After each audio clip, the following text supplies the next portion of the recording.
Did you guys know you can get to Juneau, Alaska with a car?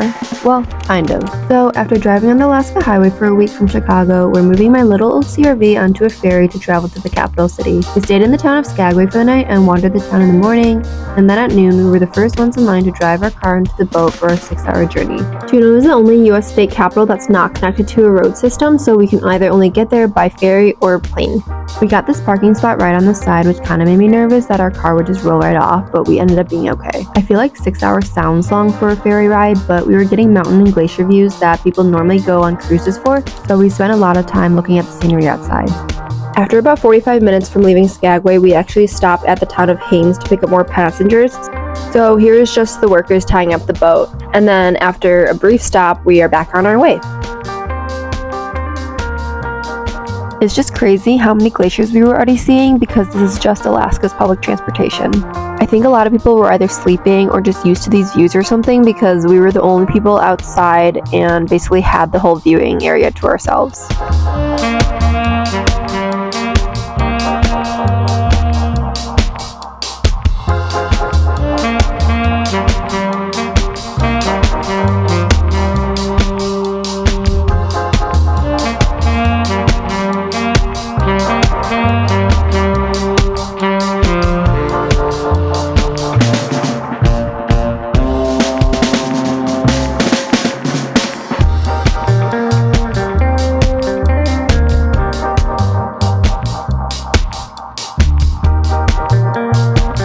And then finally, at almost 7 p.m., we had arrived at Juneau.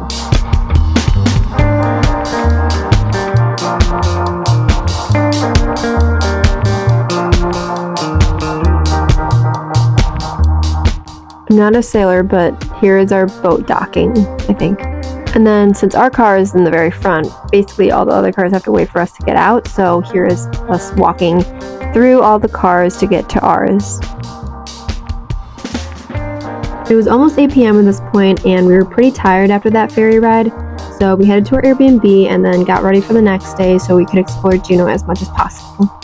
Since we're in Alaska, the first thing we had to do the next morning was obviously go see a glacier, so we drove to Mendenhall Glacier, and the view from it from the visitor center was beautiful, but we wanted to get as close as possible, so we hiked to the West Glacier Trail to get a close-up from the side, and the blues were stunning. From what we learned at the visitor center, it was sad to see how much the glacier has receded in the recent years. But even so, the beauty and size of these glaciers are crazy. When we were at the top of this hike, we also were able to see Nugget Falls and the lake, so then an obvious next step was hiking to the waterfall. I had no idea that Juneau was one of the most rainy cities in Alaska, even more than Seattle, so it makes sense that these are all rainforests that surround the glacier. I'm not sure how well you can tell, but some of these plants are gigantic. So as I said, Juneau gets a lot of rainfall in general, but this waterfall was going crazy and had such a heavy flow. If you visit this waterfall, I would definitely recommend either bringing a rain jacket or rain poncho because if you want to get closer to it, the spray of the waterfall will definitely get your clothes wet. But this is an easy and flat hike, so I would definitely recommend it to anyone who visits.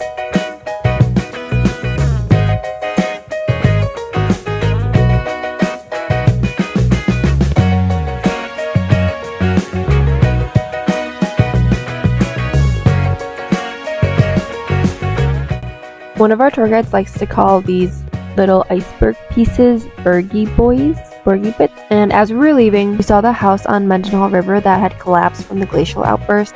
And we sat by the coast for a little bit for some pics. That night we got dinner and drinks at an old-timey bar called Red Dog Saloon. It's pretty vibey with the decor and it has wood chips all over the ground.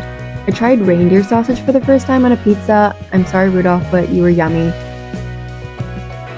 The next morning, we explored around the downtown and grabbed some fresh crab legs and crab cake at Tracy's Crab Shack. It was so good, we went there twice during our trip. There are a lot of shops, bars, and restaurants in the historic downtown, so we walked around until we had to go on our flight to Gustavus. And then around 2 p.m., we hopped on our flight to Glacier Bay National Park, which will be in the next video. So, skipping over to day 11 after Glacier Bay, once we got back to Juneau, it was again super rainy. We tried to make the most of things, but mostly we just walked around the downtown, got a drink, got dinner. I feel like it doesn't look like we did much in Juneau, but I have a lot more recommendations on my travel guide, so link in the description for my blog. And then bright and early the next day, we're catching the ferry at 5 a.m. to go back to Skagway. We had to leave super early because we had another driving day ahead of us as we make our way to Anchorage.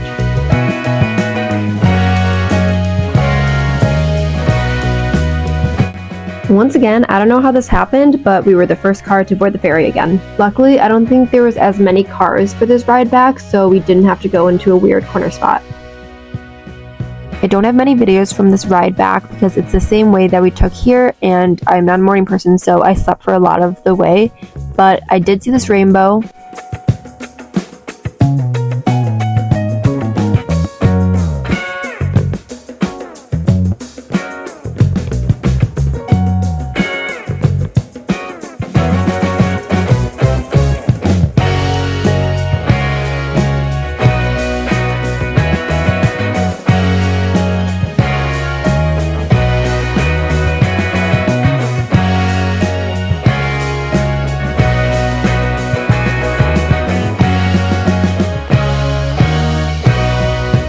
And then before I knew it, we were back at Skagway around noon.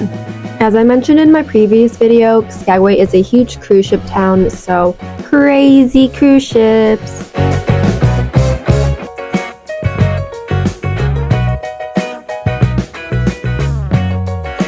Matt took these videos of us arriving, so I'm just going to let these videos of us docking play.